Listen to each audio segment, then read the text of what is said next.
Class 10 के सभी students का आज के इस वीडियो में स्वागत है। स्टूडेंट्स, आप सभी के लिए लेकर के आया हूं मैं क्लास 10 का भौतिकी फिजिक्स, जिसमें परावर्तन का नियम, रिफ्लेक्शन ऑफ लाइट को आप देखेंगे। प्रकाश का परावर्तन और अपवर्तन दोनों ही सेक्शंस होते हैं प्रकाश चैप्टर में। लेकिन इस चैप्टर्स में हम केवल आपको बात करने वाला हूं प्रकाश के परावर्तन संबंधी बातें, जिसमें हम परावर्तन के नियम संबंधी, दर्पण संबंधी और इमेज संबंधी चीज़ों को देखेंगे। ध्यानपूर्वक वीडियो को देखिएगा। आप हमारे चैनल पर आए और इस वीडियो को देखने का प्रयास किया, इसके लिए काफ़ी धन्यवाद। चैनल को अब तक सब्सक्राइब नहीं किया तो चैनल को सब्सक्राइब कर लीजिए। और पहला नंबर क्वेश्चन हमारे लिए आज का होगा कि गोलीय दर्पण के परावर्तन पृष्ठ, जैसे गोलीय दर्पण आपने किया और इसका जो परावर्तन पृष्ठ है, जैसे ये अवतल दर्पण है तो बाहर से तो ये पेंट किया हुआ होता है, तो परावर्तन पृष्ठ तो ये अंदर का हिस्सा हो गया।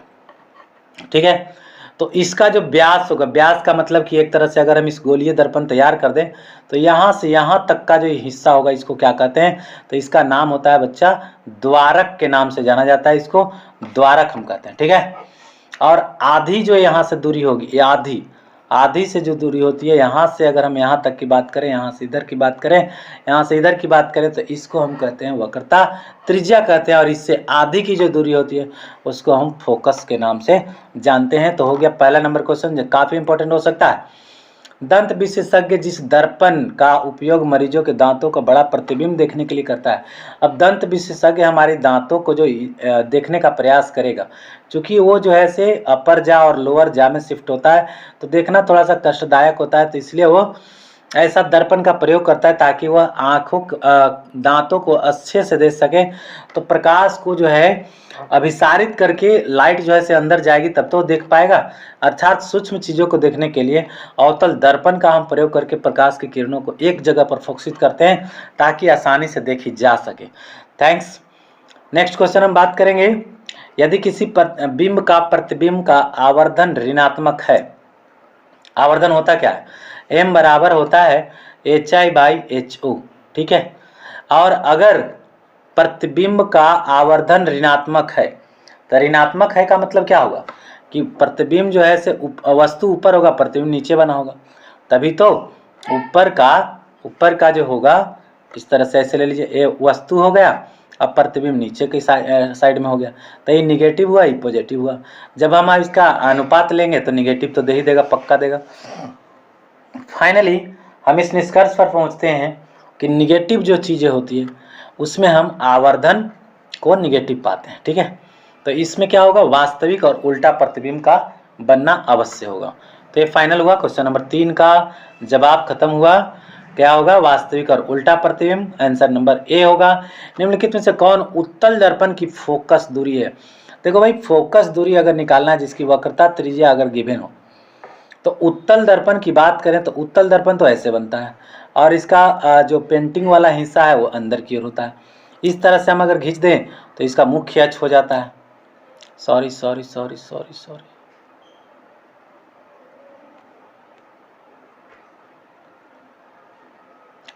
तो जो इसका वक्रता त्रिज्या है, अगर वक्रता त्रिज्या उत्तल दर्पण का दिया हुआ है, तो वक्रता त्रिज्या जब भी देगा तो यहाँ तक के चीज़ों को देगा, यहाँ पर P कहलाएगा ध्रुव।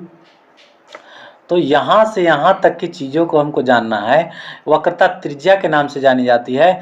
हमें पूछा जा रहा है ओनली फोकस दूरी के बारे में जानकारी ली जा रही है।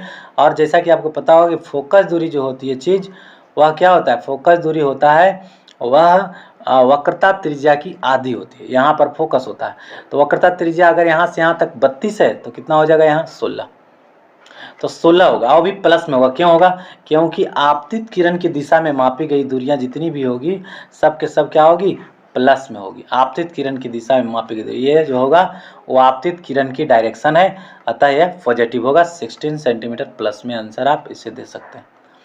अगला क्वेश्चन हो सकता है, परावर्तन के नियम से निर्धारित होता है। परावर्तन के नियम से क्या निर्धारित होगा, आपतन कोण जो होगा वह परावर्तन कोण के बराबर होगा। बिल्कुल होगा, एंगल I बराबर एंगल R होता है। ठीक है, इसमें सेकंड लिखा है कि परावर्तन कोण अपवर्तन कोण दोनों बराबर होता है। अपवर्तन तो यहाँ होना ही नहीं है, तो अपवर्तन की बात ही क्यों करें। अपवर्तन कहाँ होती है, लेंस में होती है, तो यहाँ अपवर्तन की बात हम करेंगे ही नहीं बिल्कुल। आपतन कोण बराबर विचलन कोण नहीं, ऐसा कुछ उपाय नहीं है। पहला नंबर ही हमारा ऑप्शन सही है। ऑप्शन नंबर ए टिक मार करके आप अपने आप को गौरवान्वित महसूस कर रहे होंगे।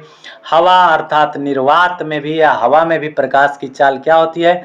तो हवा में प्रकाश की चाल या निर्वात में प्रकाश की चाल जो होती है वह 3 × 10⁸ मीटर प्रति सेकेंड होती है।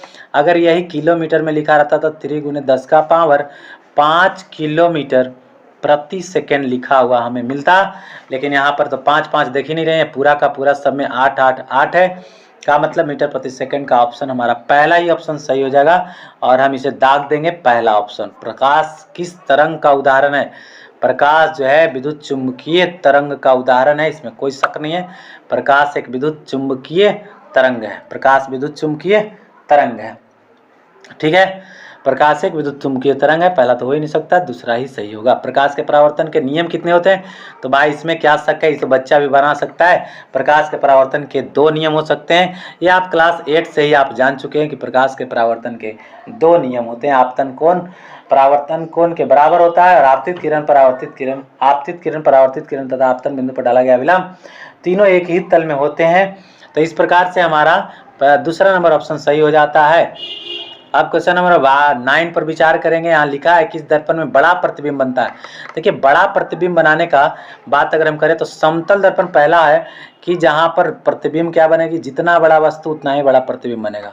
अगर हमारा वस्तु इस साइज का है तो प्रतिबिंब भी इसी साइज का बनेगा, तो समतल दर्पण में बराबर साइज का प्रतिबिंब बनता है। अब अगर हम बात करें उत्तल दर्पण की, तो उत्तल दर्पण में जो प्रतिबिंब का निर्माण होता है, अगर वस्तु इतना बड़ा है तो उसका प्रतिबिंब इतना बड़ा होगा, अर्थात छोटा होगा। कभी भी बड़ा वस्तु होगा प्रतिबिंब उसका बहुत छोटा से छोटा होगा, कितना भी बड़ा होगा वस्तु उसका प्रतिबिंब बहुत छोटा से छोटा बन सकता है। और सबसे बड़ा प्रतिबिंब बनने की जो आशंका है वह अवतल दर्पण की है, तो आप इसे कड़ाक से मार सकते हो आंसर ऑप्शन नंबर बी को। गोलीय दर्पण में फोकसांतर एवं वक्रता त्रिज्या के बीच में, फोकसांतर अर्थात F और वक्रता त्रिज्या अर्थात हम इसको 2r के डिनोट कर सकते हैं, 2r कह सकते हैं या इसी को हम c कह सकते हैं। तो जो 2r होगा और c होगा वह 2f के बराबर होगा, ठीक है। लेकिन अगर केवल f बराबर पूछ रहा है तो ये 2 को घसका के नीचे फेंक दो, अर्थात c/2 या r/2 है ना, r/2। फिर से एक बार देख सकते हैं, जो हमारा f होता है वह क्या होता है, r/2 के बराबर होता है, या हम इसी को यहाँ से 2 से गुना कर दें तो 2f बराबर क्या लिख सकते हैं, हम r लिख सकते हैं। बात बराबर। तो हम देख लेंगे ऑप्शन में, यहाँ पहला तो ऑप्शन ही गलत है बिल्कुल, r बराबर r का ऑप्शन है, a बराबर r का ऑप्शन हो ही नहीं सकता, और f बराबर r/2 त्रिज्या का आधा होता है हमारा फोकस, यही सही आंसर हो जाएगा। आप इसमें कोई संकोच ना करें, मारो धड़ाक से। सर्च लाइट का परावर्तक सतह कैसा होता है? सर्च लाइट अर्थात सर्च करने वाला। तो सर्च करने के लिए जब भी हम किसी दर्पण का यूज करते हैं तो फोकसित करने वाला हमको प्रतिबिंब चाहिए, है ना, फोकस करने वाला दर्पण चाहिए। फोकस अर्थात मान लीजिए कि बड़ा फोकस है तो उसको छोटा कर देना चाहिए, ठीक है, ताकि चीज़ों को इजीली देखा जा सके। अब बड़ा हो जाएगा तो कहाँ से देख पाओगे, उसका जितना छोटा से छोटा हो जाए, ऐसे बड़ा नहीं बल्कि छोटा से छोटा हो जाए तो इजीली हम आसानी से उसे देख पाएंगे। तो हम उसके लिए क्या यूज करेंगे भाई, सिंपली हमारे पास अवतल दर्पण है उसका ही यूज कर लेंगे। कंप्लीट हुआ 11 नंबर क्वेश्चन। आगे बढ़ते हैं। दाढ़ी बनाने वाले दर्पण के रूप में हम किस लेंस का प्रयोग करते हैं, किस दर्पण का प्रयोग करते हैं, लेंस का तो प्रयोग करते ही नहीं है। तो दर्पण में कौन सा दर्पण का प्रयोग होता है, तो अवतल दर्पण का प्रयोग होता है। वैसे तो लोग बोलेंगे कि हम तो घर में आईना से ही कर लेते हैं, और आईना से कर लेते हो भाई, बिल्कुल बात सत्य है, आईना से भी लोग कर लेते हैं घर में, लेकिन जो रियल में दाढ़ी बनाने वाले दर्पण में यूज होना चाहिए वो कौन सा होना चाहिए, वह होना चाहिए अवतल दर्पण, जिसका बनावट कैसा होता है, तो बनावट इस तरीके से होती है, बाहर से ऐसे ऐसे ऐसे करके पेंटिंग किया हुआ होता है।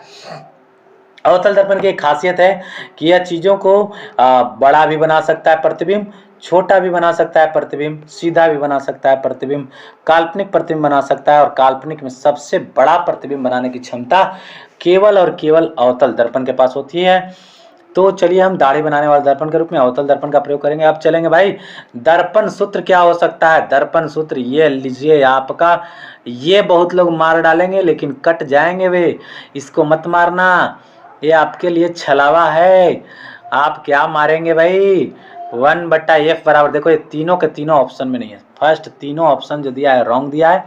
हमें क्या चाहिए, ये देखिए छुपा हुआ है, ये डी नंबर ऑप्शन हमारे लिए सही है। 1/f बराबर 1/b प्लस 1/u। अक्सर बच्चे इसमें गलत कर देंगे और इसलिए ऑप्शन को पूरा पढ़ना चाहिए, है ना। एग्जामिनेशन में आपको क्वेश्चन पेपर में वैसे ही ऑप्शन पहले दिए जाते हैं जिसमें आप फंस जाओ, अटक जाओ, गड़बड़ा जाओ। तो इस प्रकार से हमने क्वेश्चन कितना नंबर कर दिया, 13 नंबर। 2 क्वेश्चन और करेंगे फिर नेक्स्ट क्राइम करेंगे। किस दर्पण में केवल आभासी प्रतिबिंब बनता है? केवल आभासी प्रतिबिंब बनाने वाले तो समतल और उत्तल दोनों ही होते हैं। इसमें हमेशा काल्पनिक प्रतिबिंब और सीधा प्रतिबिंब का निर्माण किया जाता है, ठीक है। आगे बढ़ते हैं। समतल दर्पण में प्रतिबिंब की प्रकृति कैसी होती है भाई? तो काल्पनिक होता है और वस्तु के बराबर होता है, ठीक है। काल्पनिक प्रतिबिंब वस्तु के बराबर प्रतिबिंब। दर्पण अगर ये है तो इसके सामने अगर वस्तु यहाँ रखेंगे तो प्रतिबिंब उतना ही दूरी पर बनाएगा और बराबर साइज का बनाएगा। दोनों का साइज एक ही होगा। प्रतिबिंब का साइज जो होगा, हाइट ऑफ ऑब्जेक्ट और height of image both are same. अतः आप इसे 15 नंबर को मारे कड़ाक से, डी नंबर का ऑप्शन। हमें लगता है कि आपको ये वीडियो काफ़ी पसंद आई होगी, चीज़ें समझ में आई होगी, क्योंकि मैं सारी चीज़ों को एनालिसिस करके ही बताया है। केवल ट्रिक आउट नहीं है बॉस, मैं पूरी तरह से स्पष्ट कर करके चीज़ों को बताया है। यदि वीडियो अच्छा लगा, आपको कंटेंट में दम लगा, तो दम लगा करके लाल बटन को दबा करके चैनल को सब्सक्राइब कर दीजिए और नेक्स्ट टाइम फिर हमारे चैनल पर विजिट कीजिए। आप सभी लोग देखते तो हैं लेकिन चैनल को सब्सक्राइब करने में कंजूसी करते हैं, लाइक करने में कंजूसी करते हैं। जरा आए हो तो दबा करके जाओ। Thanks a lot for watching my video. Thanks a lot, thank you, thank you.